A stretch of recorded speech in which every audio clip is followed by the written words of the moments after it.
Bonjour, bienvenue sur ma chaîne Film Minivan.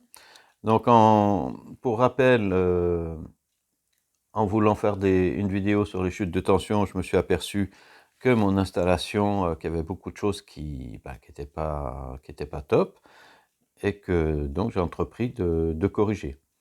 Je vais vous parler, donc je vais vous faire profiter de mes erreurs ou des remarques, hein, que mon installation suscite.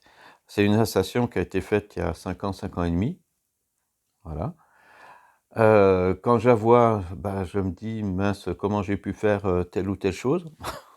Je comprends pas. Il y a des choses que je me dis: «J'ai pas, non, je sais pas pourquoi j'ai fait de telle manière». Alors aujourd'hui, je vais vous parler, d'un peut-être le problème le plus grave. C'est que donc par hasard, je me suis aperçu, je regardais mes fusibles qui sont, de ce genre-là. Alors à l'époque, ça j'ai le souvenir, je voyais beaucoup ce modèle dans les vidéos de ceux qui aménageaient, et en plus, esthétiquement, j'y trouvais beau. Voilà. Et hier, en regardant un de ces fusibles, je me suis aperçu qu'il était fondu. Donc là, j'ai dû, pour pouvoir mon fil, j'ai dû casser tout le plastique qui avait fondu autour. Le fusible était noirci, coupé. Donc en fait, le problème que j'ai eu, c'est pas un court-circuit. Un court-circuit n'aurait pas fondu, tout ça. Et le fusible, on voyait bien que le métal était noir, c'était pas normal. Donc j'ai eu un échauffement au niveau de cette borne. Alors j'ai essayé de comprendre d'où ça venait. Soit je vous montre comment c'est fait. Donc là, c'est une borne neuve. Donc j'aurais dû démonter.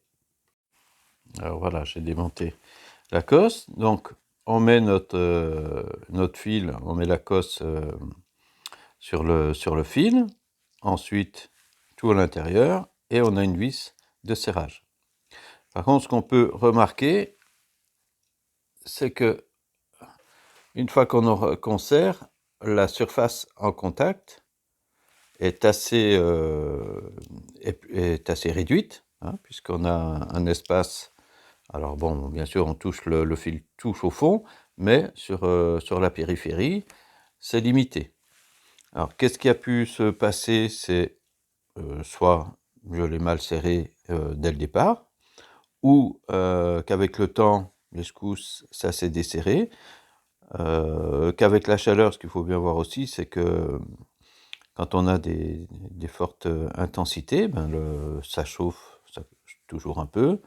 Voilà, notre connexion peut bouger quand même. Alors, j'ai décidé d'abandonner ce système pour passer à quelque chose de plus fiable. Ça.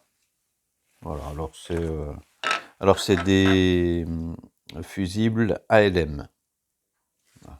Au moins, comme sur d'autres branchements que vous avez sûrement dans votre véhicule, ici, ça va être un serrage avec des cosses.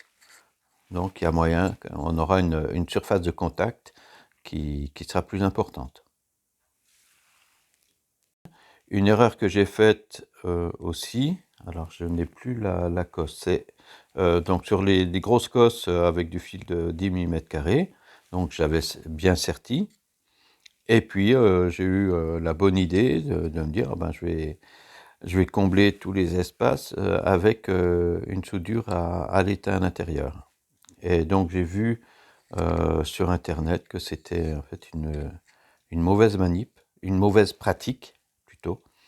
Donc, là aussi, j'ai des cosses au fur et à mesure que je vois ce genre-là, je les remplace.